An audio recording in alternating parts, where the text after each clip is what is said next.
Student, once again you are welcome in online classes your international school. आशा करता हूं कि आप सब ठीक होंगे, स्वस्थ होंगे। आज आप मेरे साथ करने वाले हैं class 10th geography chapter 3 mineral and energy resources, right. और मिनरल एंड एनर्जी रिसोर्सेज में आज का हमारा टॉपिक होगा एनर्जी रिसोर्सेज। इससे पहले वाला जो टॉपिक आपने समर वेकेशन से पहले किया था that was the conservation of energy, how the energy can be save, right. तो आज हम बात करते हैं किसके बारे में, एनर्जी रिसोर्सेज। एनर्जी रिसोर्सेज की रिक्वायरमेंट क्या है इसके ऊपर थोड़ा सा बात कर लेते हैं, ठीक है। कोई भी एक्टिविटीज के लिए, कोई भी फंक्शन, आप कोई भी प्रोडक्शन एक्टिविटीज कर रहे हैं, whether you are doing it in industry, ठीक है ना, कोई फैक्ट्री में कुछ प्रोडक्शन का काम चल रहा है मशीनरी के ऊपर, उसमें यू नीड एनर्जी, ठीक है ना। और सिमिलरली अगर किसी व्हीकल को आप लेकर एक जगह से दूसरी जगह, सपोज करो आपको मार्केट जाना है, for that you need vehicle, ठीक है ना, जाने के लिए गाड़ी चाहिए। गाड़ी में again you have to fill the fuel, petrol या डीजल जो भी है वो डालना होगा जाने के लिए। तो this is the one type of energy which is required for propel the vehicle from one place to another place, एक जगह से दूसरी जगह जाने के लिए। या फिर आपको हीट प्रोड्यूस करना है, लाइट का प्रोडक्शन करना है, किसी और भी काम में हमें एनर्जी की रिक्वायरमेंट होती है, ठीक है ना। चाहे व्हीकल का बात करो या फिर कोई मशीनरी को चलाना है या फिर आपको किसी तरह की कुकिंग का काम करना है या लाइट का काम, लाइट की जो जरूरत है, हर चीज में हमको एनर्जी की रिक्वायरमेंट पड़ती है, राइट। यहां तक क्लियर हो गया।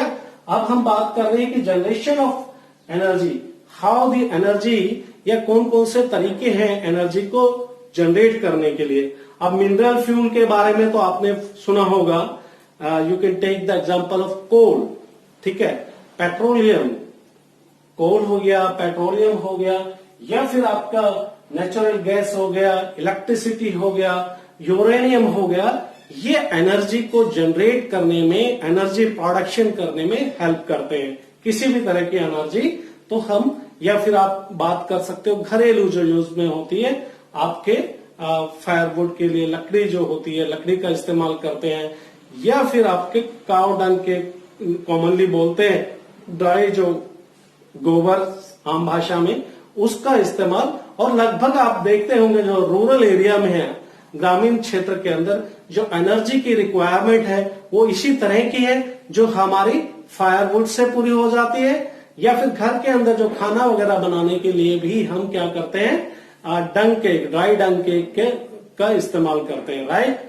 लेकिन इनके अपने कुछ साइड इफेक्ट होते हैं, जैसे कि आप लॉन्ग टर्म में बात करो, firewood again we are getting it from the forest, और ये one of the cause of decreasing the forest cover, ठीक है ना। जो फॉरेस्ट धीरे धीरे हम काट रहे हैं, लकड़ी का बहुत और भी दूसरे यूजेस हैं, और इसके साथ में घर में जलाने के लिए, तो धीरे धीरे फॉरेस्ट कवर खत्म हो रहे हैं, उसके अपने साइड इफेक्ट होते हैं। सिमिलरली अगर बात करें हम जो डंग केक की, उसका और उससे बेहतर इस्तेमाल किया जा सकता है, आप खाद के लिए उसका इस्तेमाल कर सकते हो, ठीक है ना।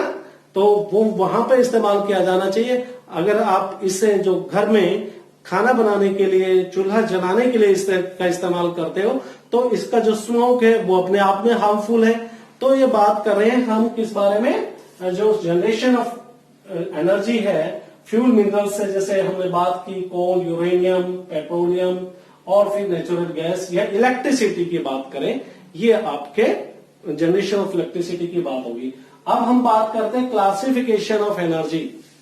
जो एनर्जी है इसको भी हमको क्लासिफिकेशन करना होगा। कुछ एनर्जी, कुछ ऊर्जा ऐसी ऊर्जा है जो कुछ पीरियड बाद में हो सकता है, अगले 40 साल, 50 साल या एक सेंचुरी के अंदर खत्म होने वाली है, क्योंकि उसका लिमिटेड स्टॉक होता है, ठीक है ना।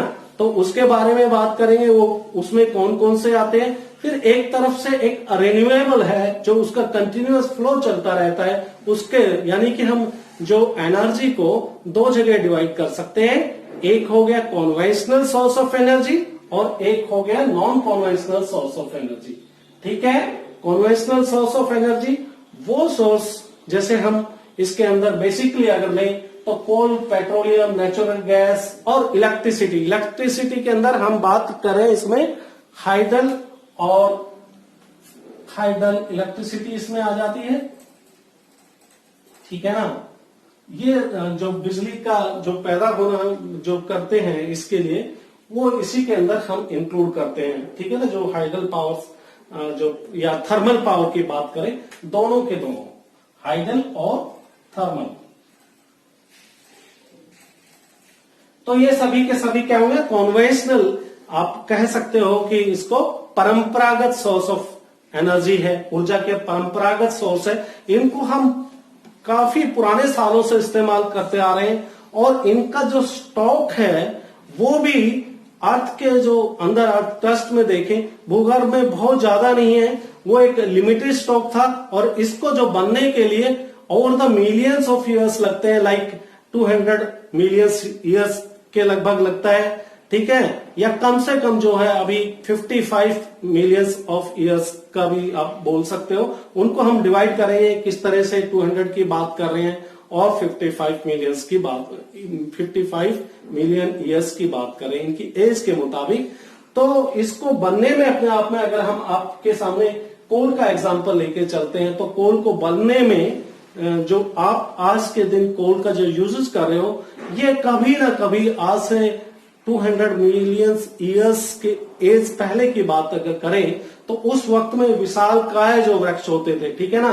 आज से जो आज के दिन जो पेड़ देख रहे हो बेटा, उससे बड़े बड़े पेड़ होते थे और कोई ऐसा कुछ एक्टिविटी आप इमेजिन कर सकते हो, एज्यूम कर सकते हो, जैसे अर्थक्वेक है, वो उसके आने से ये सारे जो वृक्ष हैं वो जो धरती के भूगर्भ में समा गए, अंदर चले गए और फिर दूसरे डेड एंड डिकेड एनिमल्स हैं, इनकी वजह से वो नीचे के तरफ नीचे दबे रहे और इसका जो प्रोसेस है जो कोल का निर्माण का, जो कोल का आज आपके सामने, उसको लेकर काफी वक्त लगा और उसके ऊपर जो चट्टाने हैं उनका प्रेशर रहा इन पेड़ों के, दबे हुए पेड़ों के ऊपर।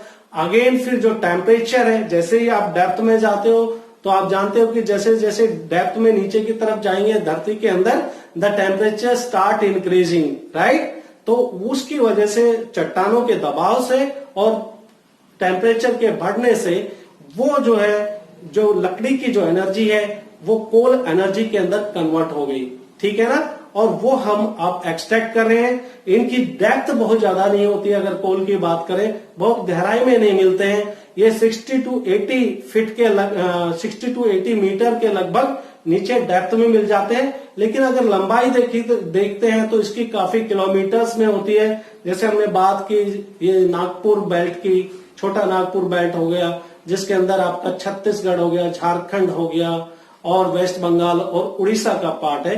ये पूरा अपने आप में परिपूर्ण है। इसके अंदर जो कोल के जो माइंस हैं वो काफी है, कोल काफी मात्रा में यहां से निकाला जाता है।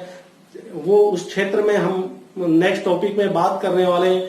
चाहे दामोदर जो नदी का वैली के आसपास का क्षेत्र है या फिर महानदी के वैली के आसपास का क्षेत्र, सोन नदी है उसके आसपास के क्षेत्र की, वर्धा जो है उसके आसपास के क्षेत्र में, यहाँ के जो इलाका है ये अगर बात करो दामोदर हो गया, सोन, महानदी, इस इलाके में काफी मात्रा में, जो प्रचुर मात्रा में, बहुत मात्रा में, मेजॉरिटी में you will get the coal mines. काफी कोल माइंस है। और जो इंडिया का, तो ये जो हम बात कर रहे हैं, जो छत्तीसगढ़ हो गया, झारखंड हो गया, उड़ीसा हो गया, वेस्ट बंगाल का जो पार्ट है, इसको आप गोंडवाना क्रम की चट्टाने या जिनकी जो एज है वो लगभग 200 मिलियन ईयर्स के लगभग है, ठीक है ना। कितना? 200 मिलियन, राइट। तो ये गोंडवाना का क्षेत्र, जो गोंडवाना क्रम की चट्टाने कहते हैं, और इनके अंदर 98% जो टोटल का जो इंडिया में जो प्रोडक्शन होता है उसका 98% जो है गोंडवाना क्रम की चट्टानों में जो हमारा जो कोल का प्रोडक्शन होता है। बाकी जो 2% है वो जो है वो टर्शियरी क्रम की चट्टाने हैं, उनके अंदर होता है। और ये जो 2% का जो कोल का प्रोडक्शन है वो जो है आप बात कर सकते हैं, जैसे मेघालय हो गया, असम हो गया, या फिर अरुणाचल प्रदेश, इस क्षेत्र के अंदर टर्सरी क्रम की चट्टाने हैं, टर्सरी एज की चट्टाने, वहां पर आपको जो टोटल इंडिया में जो प्रोडक्शन है उसका 2% का प्रोडक्शन उस क्षेत्र में होता है। ठीक है ना। 98% आपका नागपुर की बेल्ट, छोटा नागपुर की बेल्ट, छोटा नागपुर में कौन सा क्षेत्र आ गया? पूरा छत्तीसगढ़, झारखंड, उड़ीसा, वेस्ट बंगाल, पार्ट ऑफ बिहार, हल्का सा पार्ट बिहार का। ठीक है ना। ये सारा का सारा दामोदर वैली का जो बेसिकली हो गया, या फिर महानदी की बात करें, ये पूरा का पूरा क्षेत्र जहां पर कोल का प्रोडक्शन होता है। ये गोंडवाना क्रम की चट्टाने हैं।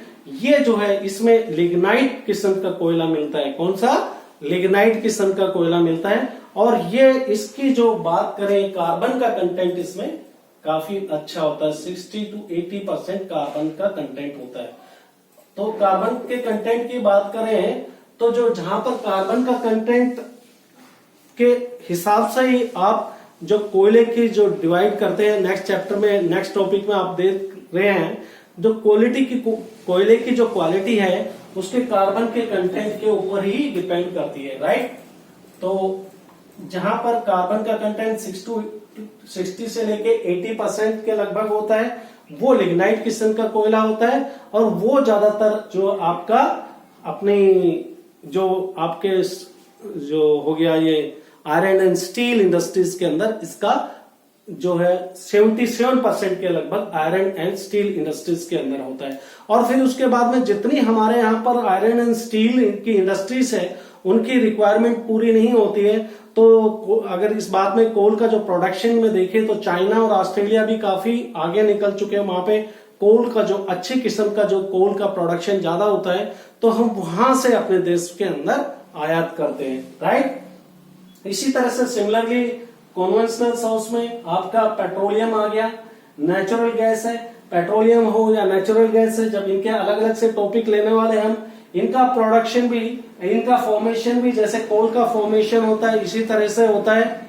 ठीक है। और इलेक्ट्रिसिटी में आपका हाइडल और थर्मल दोनों के दोनों ये सब गैर परंपरागत उसमें ऊर्जा में आते हैं, यानी कि कन्वेंशनल, ये सभी के सभी परंपरागत ऊर्जा के अंदर आते हैं। और इनका एक लिमिटेड स्टॉक है, वो वक्त के हिसाब से जैसे हम यूज कर रहे हैं वो फिर आगे भविष्य में इसके खत्म होने की संभावनाएं काफी ज्यादा है। ठीक है ना। तो इसके लिए अब हमें क्या करना होगा? हमें non conventional source of energy की तरफ जाना होगा। गैर परंपरागत, वो थे परंपरागत पुराने समय से जो आप इस्तेमाल कर रहे हो कन्वेंशनल सोर्स ऑफ एनर्जी, जिनका लिमिटेड स्टॉक है, वो इसका जो बनना है उसको बनने में मिलियंस ऑफ ईयर्स लगते हैं। ठीक है। और अब हम बात करते हैं नॉन कन्वेंशनल। नॉन कन्वेंशनल कौन से हो गए? जिनको जो आपके रिन्यूएबल सोर्स ऑफ एनर्जी है, जो रिन्यू होते रहते हैं वक्त के हिसाब से, चाहे आप सोलर एनर्जी की बात करें या फिर उसके बाद में आप विंड एनर्जी की बात करें, आपके टाइडल एनर्जी, जियोथर्मल एनर्जी, फिर या बायोगैस या एटॉमिक एनर्जी की बात करें। ठीक है ना। ये सारे के सारे क्या होंगे? Non conventional source of energy होंगे। सोलर का आपको पता है, जो सोलर की रेस है उसको हम ट्रैप करते हैं, फोटोवोल्टाइक सेल होते हैं। आपने देखा होगा घरों में भी, आसपास में आपने देखा होगा सोलर पैनल जो है छत के ऊपर लगे होते हैं, वहां पर जो सूर्य की जो रेस है उनको ट्रैप करने के लिए फोटोवोल्टाइक सेल होते हैं। वो से फिर हम जो है एनर्जी को कन्वर्ट इलेक्ट्रिसिटी में करते हैं, जिसका इस्तेमाल आप घर में करते हो। राइट। ठीक है, समझ में आ रहा है। इसी के साथ में विंड एनर्जी है। विंड एनर्जी को भी हार्नेस करते हैं। आप जैसा कि जानते हो इंडिया के अंदर अगर बात करें तो जो कोस्टल एरिया है वहां पर विंड मिल्स काफी उसका इस्तेमाल किया जा रहा है एनर्जी का जो प्रोडक्शन के लिए। या फिर आपके गुजरात या महाराष्ट्र के जो क्षेत्र हैं, जहां पर गुजरात में, राजस्थान में जहां पे काफी मैदान का इलाका है, वहां पर भी आप विंड एनर्जी को हार्नेस कर रहे हो। और इसका बेसिकली पर्पज एग्रीकल्चर, खेती में जो इरिगेशन के लिए विंड एनर्जी का कर रहे हैं। सिमिलरली अगर टाइडल का बात करो, टाइडल से भी जो टाइडल वेव्स हैं जो ओशंस के अंदर या आपके सीज में जो प्रोडक्शन होता है टाइडल वेव्स का, उससे भी आप ऊर्जा प्राप्त करते हो, लेकिन उसको हम इतने जो एक्सटेंड पे हमारे देश में नहीं करने लगे हैं। और इसी तरह से जियोथर्मल एनर्जी, जो पानी, गर्म पानी आपने सुना होगा, जो भूगर्भ के अंदर, धरती के अंदर टेम्परेचर की वजह से कहीं कहीं पर आपने देखा होगा, उसके बारे में कभी चर्चा करने वाले हैं कि वो गर्म पानी जो निकलता है, जैसे गर्म पानी के चश्मे कहते हैं, उससे भी आप एनर्जी का प्रोडक्शन कर सकते हो। फिर यार बायोगैस के बारे में या एटॉमिक एनर्जी की बात करें, जहां पर आप यूरेनियम और थोरियम का इस्तेमाल करते हैं। अगर यूरेनियम और थोरियम की बात करें, जिससे आप परमाणु एनर्जी, परमाणु जो ऊर्जा का प्रोडक्शन करते हैं यूरेनियम और थोरियम का इस्तेमाल करके, वो अपने आप में कह सकते हो काफी, अगर आप कोल के साथ कंपेयर करो तो काफी कॉस्ट इफेक्टिव भी पड़ता है, ठीक है ना। तो इसी के साथ आज का हमारा जो चैप्टर का जो टॉपिक है एनर्जी रिसोर्सेस, यहीं पर ही समाप्त करते हैं।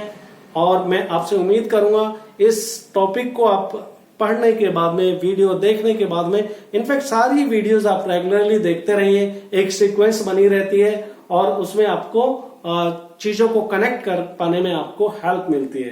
तो रेगुलरली वीडियो देखेंगे, आप मुझे इन्फॉर्म करेंगे कमेंट सेक्शन में कि मैंने वीडियो देख ली है, और ऐसे ही अपना काम का तरीका चलता रहेगा, ठीक है। इसी के साथ आज का ये टॉपिक यहीं पर समाप्त होता है। फिर इससे आगे वाले टॉपिक के साथ में हम बात करने वाले हैं, अगर आप पढ़ना चाहें तो कन्वेंशनल सोर्स ऑफ एनर्जी में कोल के बारे में बात करेंगे, ठीक है ना। और मैप पे आपको जो कोल की माइंस हैं वो भी दिखाने वाले हैं, उसके बारे में भी डिस्कस करने वाले हैं, ठीक है ना। इंडिया के अंदर कहाँ कहाँ पर कोल माइंस हैं, कौन कौन से स्टेट में, जैसे मैंने बताया छत्तीसगढ़, झारखंड, उड़ीसा या फिर वेस्ट बंगाल का इलाका, उनमें जो कोल माइंस है उसके बारे में डिस्कस करेंगे। तो नेक्स्ट टॉपिक हमारा कोल माइंस के बारे में होने वाला है, ठीक है, राइट, ओके, बाय बाय, फिर मिलते हैं। Stay home, stay safe, thank you.